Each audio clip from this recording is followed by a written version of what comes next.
Hey, what's going on, Flash Mob? It's your boy Flash, and I'm back again with another video. I hope everybody's doing well and taking the steps to move forward in their creative careers. If you guys have been following me on Instagram for any amount of time, you would have seen the visuals for what we call the MUSE series. I was contacted by Sean Diamond to be the DP for this project, where we basically take a model through a series of different looks that help to illustrate her personality whilst allowing us to flex our creative abilities. Let's take a quick look at the first outfit for this series.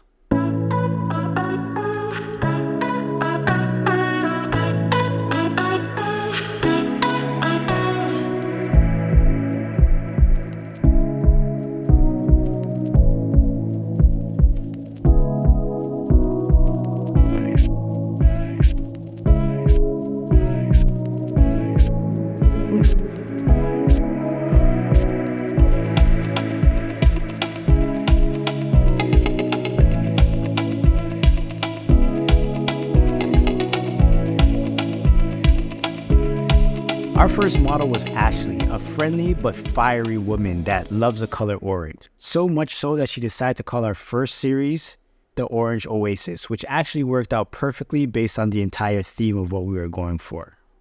We're going to take a look at her first look and give a cinematic breakdown to show some of the equipment that we decided to use to achieve our look, and just look at some of the decisions that we made along the way.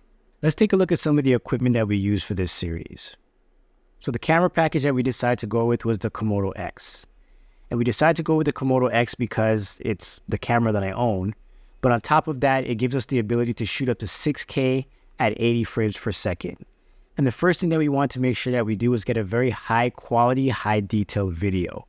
We want to make sure that you see the model, you see the outfit, and you get a feel for that environment. So obviously, based on the options that we had on hand, I felt that this would be the best camera for the job. The lenses that we decided to use for this one was the DZO Vespid Prime. So I currently own the 16, 35, and 90 millimeter macro. And if you've never seen the DZO films or had a chance to use them yourself or anything like that, these are amazing.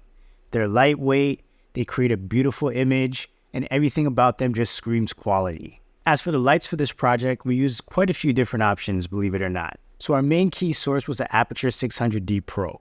We use it as our main light because it's the most powerful and, in my opinion, the most versatile one. The second light that we decided to bring on was the Aperture 300D Pro. Now this light is also quite powerful, and we decided to use it more as a accent light or like a hair light or something like that, or just something that kind of ups the ambience of the space that we were using.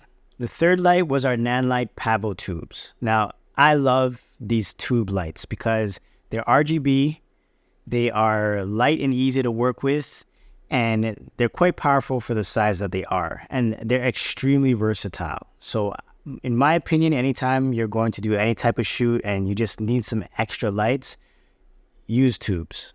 And the last lights that we decided to use for this shoot was the newer 660 Pro 2. These lights are lightweight again, full RGB, easy to throw on a light stand, and just available for whatever type of accents or whatever kicker lights that you want to use on the models. And the only other things that we used for this were C-stands, which was provided by the actual studio, and then my favorite tripod of all time, the Sackler Flowtech 75 with the Active 8 head. We had a very small crew to get these looks the way that we wanted to do them, but we were able to make it happen because we took some time to actually do some pre-planning in the space. So one tip that I will give you guys always is if you have the ability to plan your shoot out a little bit in terms of looking at the space, maybe setting up some different looks and picking some locations within the space, take the time to do that because it really helps to speed along the process and keeps everybody and everything very organized so you don't miss anything that you're trying to get. So I want to give a huge shout out to Kofi, who is helping us with behind the scene photos, as well as Daisy and Claudia, who are helping with behind the scene photos and videos. So everything that you guys see in terms of the behind the scenes videos and any photos that we use from behind the scenes, it was them that took it for us, so thank you guys for that. Now let's break down this first look. We shot this entire series at Studios by House, and if you know anything about them, it's a decent sized space that gives you the ability to use different areas to create different looks. We wanted this first look to be Ashley in her workout outfit, and we wanted to feel like she was just getting her day started at home. We wanted it to feel like the sun was coming through the window and just giving her an extra soft glow, and surprisingly, it was actually really simple to achieve this look. Alright, so let's take a look at this first look here. And you guys can see it's something pretty simple. It's just Ashley on the couch, She's on her phone, probably scrolling through Instagram or on some type of dating app, who knows, doing her thing. And what we wanted to do was make this as simple as possible. So we just had her placed on the couch in her workout attire, and we had a huge window actually over on this side of the wall over here. So it was more over to this side, and that was giving us our light this way to light up the entire area. But we wanted to get a more concentrated light on her body along here. So what we did was we added the 600 Pro, and that was shooting to her directly like this, and that was just giving us this softer look along this part of her body. And that's pretty much all that we did to light this. And then this is where we punch into the 35mm lens just to get a look at just her face. One of the important things that we wanted to do with this series is just highlight the models as much as we can. Like, we just want them to be a main focal point of everything. Like, yeah, we want to capture their outfits, but we want to make sure that we capture their face and just, you know, how good they look, and just make sure that we throw all of that into the entire look for the MUSE series. Because yeah, the models, like, they're going to be wearing these different outfits, but it's not necessarily only about the outfits. We want to help these models market themselves to different agencies and things like that, where it's like the agency will see this model like, oh, okay, she looks good. This is what her body's like, and this is how she looks like in the different type of clothes that we can potentially put them in. So that's the whole thing that we want to do, is showcase everything about the model, not just one dimension. So we can see here again, we had the same window over here, giving us our light coming this way. And then we had our 600D, just with a softbox, just gently shooting the light onto her face here. And we also used a grid on it so that the light that was coming onto her face was very concentrated only in the areas that we wanted it to be. We didn't really want it to be falling on the back wall here. As you can see, it kind of falls into that nice little gradient back here. So that was the whole idea behind this shot. And then it really just draws all of your attention to her face, her makeup, her facial features, and just like her expression and everything was just drawn directly into the center of this this frame here. And this frame gives you a really good idea for the look that we were going for this particular outfit and scene. So you guys can see everything just looks completely natural. That big, large window that we were talking about is right there. It's giving us the ambience to fill this room, which is great. And then we have our 600D right here, just directly blasting, well, not blasting because it's gently throwing the light onto her body and her face and everything. And without this light, it would have looked completely different. And I remember specifically for this shot, Sean said to me, he's like, okay, let's throw the 600D outside. Let's do this, let's do that. And I'm just like, yo, we don't got to throw it outside. We don't got to do all that crazy stuff. Let's just throw it up in the corner over here. Let's just throw the grid and the softbox onto it. And let's just turn down the intensity to where it looks natural and just shine it towards her. And if I never told you guys that this light that's coming and falling onto her entire body over here was from an external light source, you would have probably thought it was all coming from this window. And that's exactly what we were going for this particular look. And then I believe this shot was shot on the 16mm.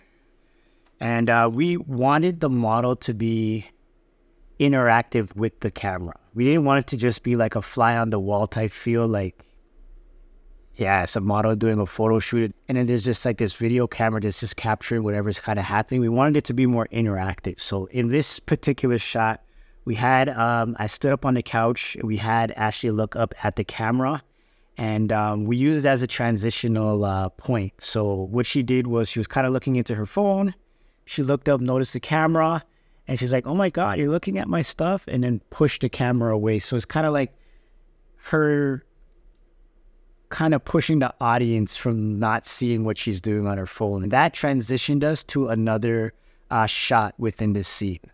So I really like this one because, again, the window's over here. We have our 600D over here shooting our light, and everything just looks like completely natural and normal. Doesn't look like there's any light added. We get a bit of good contrast on her face over here and her body. We have this side of her face lit just enough to make it look like it's coming from the sun.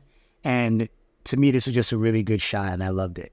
One more shot that I'll show you here is we used this one was the 90mm macro.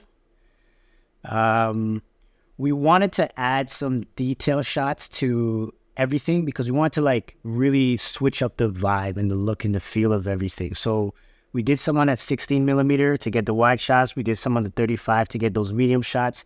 And then we got some really nice detail shots as well of, Ashley. And in this case, it was her hands.